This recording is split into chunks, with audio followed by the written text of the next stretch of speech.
میرا نام مبشرہ شاہین ہے اور میں لاہور میں پیدا ہوئی اور سمن آباد میں ہمارا گھر تھا۔ میرے والد صاحب انکم ٹیکس ایڈوائزر تھے اور میں نے تعلیم بھی لاہور میں ہی حاصل کی۔ سمن آباد کالج سے میں نے BA کیا تھا اور اسکول بھی میرا سمن آباد میں ہی تھا۔ میں پیدائشی قادیانی تھی، مطلب میرے دادا نے اور میرے نانا نے، انہوں نے مرزا غلام احمد قادیانی کے ہاتھ پر بیعت کی تھی۔ تو اس کے بعد جو میرے والد صاحب ہیں اور میری والدہ، وہ بھی پیدائشی قادیانی تھے، تو ان کی دونوں کی آپس میں شادی بھی ہو گئی اور میں پھر مطلب میرا پورا ددیال اور ننیال وہ پیدائشی قادیانی ہے۔ تو میں نے الحمدللہ 2003 میں جامعہ اشرفیہ جا کر تو میں نے مولانا صاحب کے ہاتھ پر بیعت کی اور الحمدللہ میں اسلام قبول کر لیا۔ جب میں نے خدا کے فضل سے اسلام قبول کر لیا تو میری فیملی جو ہے وہ اس معاملے میں بہت ہی کٹر قسم کی ہے کہ وہ برداشت نہیں کر سکتے تھے کہ میں مسلمان ہو جاؤں۔ اس وجہ سے میرے بھائیوں نے بھی کافی مجھے مارا پیٹا اور بہت کچھ کرتے رہے، ایون کہ گھر سے بھی چلے جانے کی انہوں نے دی دھمکیاں، لیکن بہرحال میں کہیں جا تو سکتی نہیں تھی، لیکن اس کے باوجود میں نے اپنے گھر والوں کا ڈٹ کے مقابلہ کیا اور اسلام کو چھوڑنے کی میں نے کوئی بات نہیں کی، نہ میں کسی پریشر میں آئی۔ اور بہرحال پھر یہی ہے کہ میں گھر میں ہی رہی، لیکن انہوں نے میرے ساتھ بول چال بند کر دی تھی، مجھے کسی بھی ایونٹ میں یا کسی بھی چیز میں وہ لوگ شامل نہیں کرتے تھے اور مطلب گھر میں ایسے ایک بے جان چیز کی طرح رکھا ہوا تھا۔ اور پھر میں نے ایک مسلمان بندے سے شادی کر لی، وہ بھی میری کامیاب نہیں ہو سکی، تو اس کا بھی میرے گھر والوں نے یہی کہا کہ دیکھو مسلمان ایسے ہوتے ہیں اور تمہیں شادی کر کے کیا ملا۔ لیکن اس کے باوجود میں نے کہا کہ میں نے کسی انسان کی خاطر اسلام قبول نہیں کیا تھا، میں نے اللہ پاک کی رضا کے لیے قبول کیا تھا اور دل سے قبول کیا تھا۔ اگر کرائسس آئیں تو وہ بندہ مذہب نہیں چھوڑ دیتا، اپنے مذہب پہ، دین پہ، عقیدے پر مضبوط قدمی سے ڈٹا رہتا ہے۔ 80 میں اور 81 میں میرے سب سے بڑے بھائی جرمنی گئے ہوئے تھے، جن کی بیوی جو ہے وہ پاکستان میں تھی۔ 10 سال ان کی شادی رہی اور ان کے 3 بچے بھی تھے، 2 بیٹیاں اور 1 بیٹا۔ جب میرے بھائی جرمنی چلے گئے تو میرے والد صاحب کی اپنی بہو کے ساتھ ناجائز تعلقات ہو گئے۔ تو شروع میں تو نہیں پتہ چلا، لیکن ایک دن میری والدہ نے دیکھ لیا تو انہوں نے کافی شور بھی ڈالا، کافی احتجاج بھی کیا، بہت کچھ کیا کہ مطلب میرے والد صاحب اس حرکت سے باز آ جائیں۔ انہوں نے یہ بھی کہا کہ میرے بچے، اس وقت ہم لوگ چھوٹے چھوٹے تھے، میرے دونوں چھوٹے بھائی 9th 10th میں تھے، میں تھی 3rd ایئر میں تھی یا 2nd ایئر میں، اور مجھ سے بڑا بھائی 4th ایئر میں، اور ایک میری بہن سیدھی سادی سی ہے۔ میری والدہ نے، چونکہ ہم لوگ اس ٹائم 5 بہن بھائی تھے، بڑی بہن کی شادی ہو چکی تھی اور بڑے بھائی کی بیوی کے ساتھ انہوں نے تعلقات قائم کر لیے تھے، تو اس ٹائم ہم 3 بھائی اور 2 بہنیں، وہ مطلب ہے اس قابل نہیں تھے کہ ہم سب کے سب اسٹڈی کر رہے تھے، 9th 10th BA اور FA میں تھے۔ تو تب میری والدہ نے جب ان کو رنگے ہاتھوں پکڑا دونوں کو، تو میری والدہ نے پہلے کوشش کی کہ میں اندر خانے اس کو سمیٹنے کی کوشش کروں، اگر یہ باہر تک بات چلی گئی تو میرے بچوں کے فیوچر پہ اثر پڑے گا، کوئی ان کے ساتھ شادی نہیں کرے گا۔ اندر خانے میری والدہ نے بہت کوشش کی، لیکن چونکہ میرے والد صاحب انکم ٹیکس ایڈوائزر تھے، دولت مند تھے، اور جو قادیانی ہیں وہ تو کہتے ہیں کہ جن کے پاس پیسہ ان کو 7 خون بھی معاف ہے، وہ جو دنیا جہاں کا گند کر سکتے ہیں، بغیرتیاں کر سکتے ہیں، جو کچھ بھی وہ کر سکتے ہیں وہ ان کو الاؤ ہے، صرف اگر وہ پریشرائز کرتے ہیں تو غریبوں کو۔ جب میری ماں ان کو اندر خانے نہیں سمجھا سکی تو میری والدہ جو ہے وہ ڈائریکٹ مرزا طاہر احمد کے پاس گئیں، اس وقت وہ خلیفہ تھا۔ امی میری ان کے پاس ڈائریکٹ گئیں، تو جا کر میری والدہ نے ان سے کہا کہ میرے گھر میں یہ ایک عذاب آ گیا ہے، تو آپ ہماری مدد کریں، اب اس شخص کو جماعت سے نکالنے کی دھمکی دیں، کیونکہ ان کی جماعت میں یہ قانون ہے کہ اگر وہ کسی کو جماعت سے باہر نکالے تو یہ ان کے لیے مرنے کا مقام ہے۔ نمبر 2، اگر ان کو یہ بھی کہا جاتا ہے کہ ہم اگر جو قادیانی جماعت کو چھوڑے گا اس کو مرتد کہتے ہیں۔ تو میری والدہ نے کہا کہ آپ ان کو اس طرح سے پریشرائز کر کے، تو ان دنوں صدر ضیاء الحق تھا 81 میں، تو اس نے مرزا طاہر احمد کو اریسٹ کرنے کا حکم دیا ہوتا۔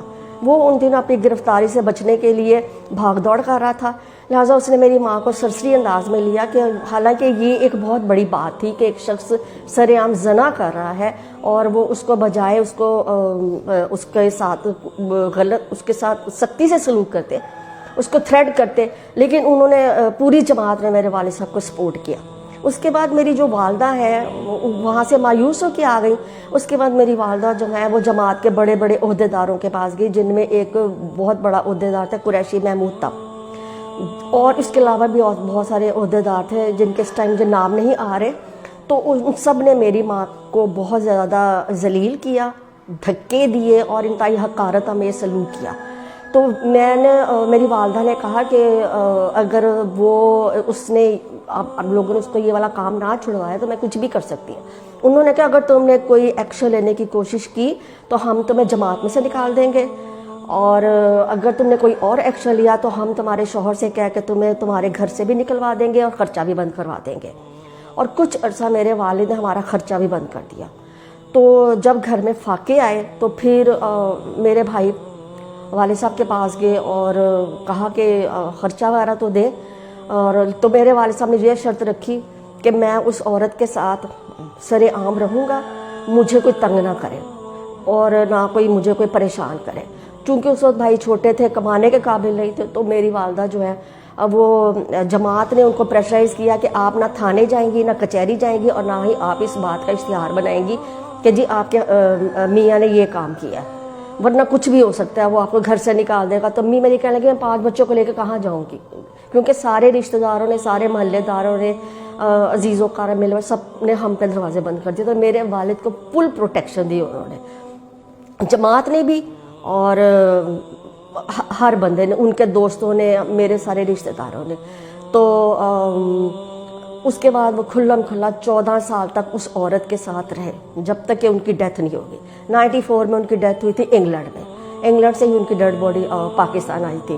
تو پوری جماعت ان کو پورا شیلٹر دیا، پوری سپورٹ دی، ان سے وہ چندے بھی لے، تو کہتے تھے کہ ہمیں چندے بہت دیتا ہے۔ ایکچولی بہشتی مقبرے میں دفن ہونا مرزائیوں کے بڑی اعزاز کی بات ہے، اور لیکن یہ صرف وہیں وہ دفن ہو سکتے ہیں جن کے پاس پیسہ ہو، کیونکہ وہ لوگ کہتے ہیں جائیداد کا 1/8 حصہ، پھر جو ان کے جو زیورات ہوتے ہیں ان پہ پیسہ لگتا ہے، پھر ماہانہ چندے، پھر سالانہ چندے، اور ایک موٹی سی فائل جس کو وصیت کہتے ہیں وہ کمپلیٹ کروانی پڑتی ہے، اور اتنے زیادہ چندے لیے جاتے ہیں کہ وہ لاکھوں کی مد میں چلے جاتے ہیں۔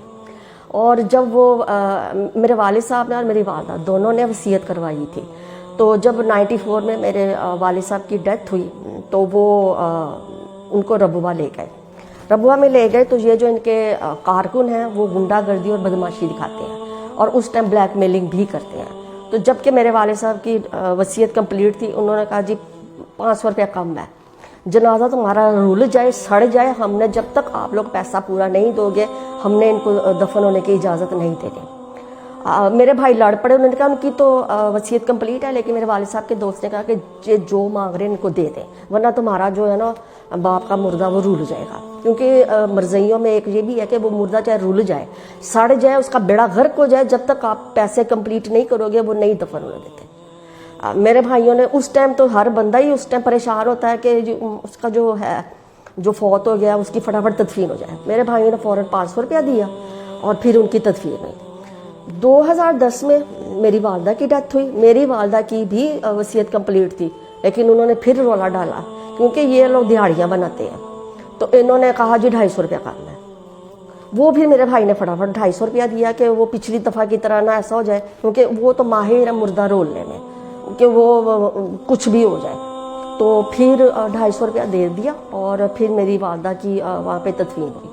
اور یہ بہشتی مقبرے کے نام پر یہ لوگوں کو اتنا لوٹ رہے ہیں، اتنا لوٹ رہے ہیں، اور انہوں نے یہ کانسیپٹ بنایا ہے کہ جو بھی بہشتی مقبرے میں دفن ہوگا نا، اس نے چاہے ریکارڈ توڑے ہو گناہ کے، وہ سیدھا جنت میں جائے گا۔ ان باتوں کی وجہ سے میں دھیرے دھیرے بہت زیادہ فیڈ اپ ہو گئی۔ میری جب شادی ہوئی اور وہ میری 4.5 سال رہی اور پھر وہ ناکام ہو گئی، تو میں والدہ کے پاس آ گئی تھی ربوہ، تب وہ زندہ تھی، تو انہی کے پاس میں رہی، اور پھر میں نے اس سے ڈیورس لے لی۔ اس کے بعد بھی میں اپنی والدہ کے پاس ہی رہی، تو رہتی تو میں ربوہ میں تھی۔ تب بھی میری والدہ نے بہت کوشش کی کہ میں دوبارہ سے قادیانی ہو جاؤں، لیکن میں نہیں ہوئی۔ تو پھر اس دوران 2010 میں میری والدہ کی ڈیتھ ہو گئی، اور جب ڈیتھ ہو گئی تو مجھے کوئی بھی بہن بھائی رکھنے کے لیے تیار نہیں تھا. تو پھر کسی نے مجھے ہاسٹل کا بتایا اور میں ہاسٹل آ گئی. لیکن ان دنوں میں بے حد پریشان بھی تھی فائنینشلی طور پر، اور بہن بھائیوں کی کوئی سپورٹ نہیں تھی، کوئی ملتا نہیں تھا. مطلب میں بالکل تنہا اور اکیلی ہو گئی اور اپنے طور پر سروائیو کرتی رہی. پھر کچھ عرصے بعد مجھے کسی نے شبان والوں سے ملوایا. تو اللہ کا بڑا شکر ہے اور احسان ہے کہ وہ ماشاءاللہ بہت اچھے لوگ ہیں. انہوں نے میری بہت زیادہ ہیلپ کی، مجھے سپورٹ کیا. میں بیمار ہو جاؤں تو تب بھی وہ مجھے اپنے پاس لے جاتے ہیں، میری ہیلپ کرتے ہیں، میری دیکھ بھال کرتے ہیں. اور اس کے علاوہ انہوں نے میری وصیت بھی لکھوا لی ہے کہ جب میں چلی جاؤں گی اس دنیا سے تو وہ مجھے مسلمانوں کے قبرستان میں ہی دفن کریں گے. ایسا نہ ہو کہ میرے مرنے کے بعد میرے بھائی میرے وارث بن جائیں. تو اب میرا اپنے بھائی بہنوں سے کوئی تعلق واسطہ نہیں ہے، نہ وہ مجھے ہیلپ کرتے ہیں، بلکہ ابھی بھی ان کی یہی خواہش ہے کہ میں واپس آ جاؤں، مگر میں نہیں جا رہی. اور اب ایک ہاسٹل میں گزر بسر کر رہی ہوں، اور یہ شبان والوں کا میں جتنا بھی شکریہ ادا کروں کم ہے. اب میری زندگی کا یہی مقصد ہے کہ میں قادیانیوں کو کفر اور شرک کے اندھیروں سے نکال کر اسلام کی روشنی میں ان کو لے آؤں.